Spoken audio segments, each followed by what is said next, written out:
This is Chicago's very own WGN News at 9.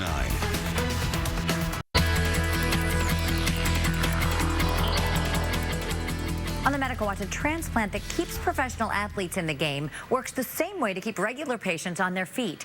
For young adults not yet ready for joint replacement and who can't go the distance living with debilitating pain, donor cartilage comes into play.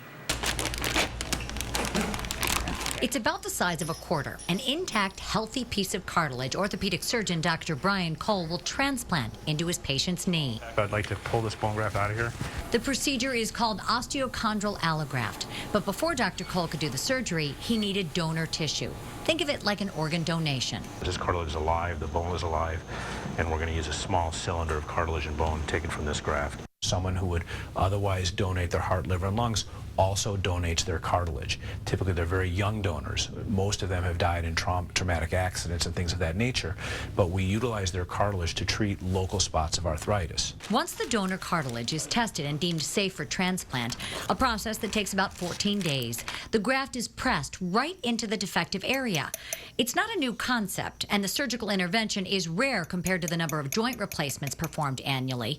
Still, with about 2,500 to 3,000 grafts performed each year, surgeons now have a larger collection of outcomes to consider. We have about an 85% satisfaction rate with conditions that are lasting up to 10 to 12 years now. That means the graft is often an effective bridging technique, particularly for a select group of patients with cartilage loss who are too young for total knee replacement. When this goes well, we don't worry about them going back to very high-level activities. No restrictions whatsoever, even professional sports.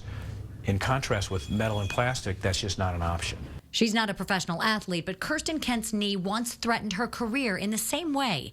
On her feet for long shifts at Shriners Hospital for Children in Chicago, the constant pain limited her ability to do the job she loves. It was really hard. At work, I wouldn't be able to move around much. I pretty much was stuck in my office, and I would try to do as much as I could, but I kept telling people, I'm not lazy. I just have so much pain, I can't really move around. I wasn't able to help with helping other coworkers with their tasks for the day, and I would really limit where I would go. I wouldn't go grocery shopping at night. I wouldn't be able to go out and do anything. I would just basically sit home because I was in so much pain. Normally, this would be covered with white, glistening cartilage. She had an area of cartilage loss behind her kneecap where the bone was exposed, and then the groove that the kneecap tracks in was also had exposed bone. We took this donor's patella and transplanted into her knee, and then the same thing for the groove that the kneecap tracks in. It was a calculated risk. Kirsten was nearly too old for the allograft.